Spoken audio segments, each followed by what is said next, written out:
Here's why open houses are advantageous to the buyer.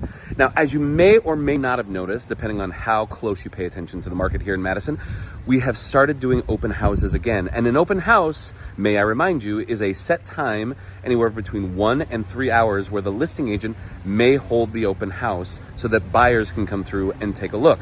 So here are the top 3 reasons why it might be advantageous if you're a buyer looking to purchase a home.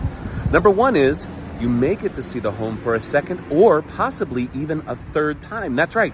You schedule a private showing with your buyer's agent, and then over the weekend, you get to come back and take a second or possibly even third look, which helps you determine whether or not you're going to buy the house. The second is you can hear all the buzz that's happening inside the open house. So what are buyers talking about? What do they like? What do they dislike?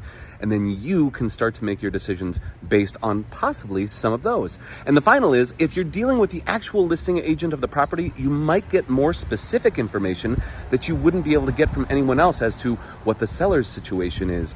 What age are the mechanicals? What age is the roof? How are the neighbors? Great questions to ask if you're in front of the listing agent and you're not with your buyer's agent. I hope this helps. Go out there, enjoy an open house, and until next time, we're glad you stopped by.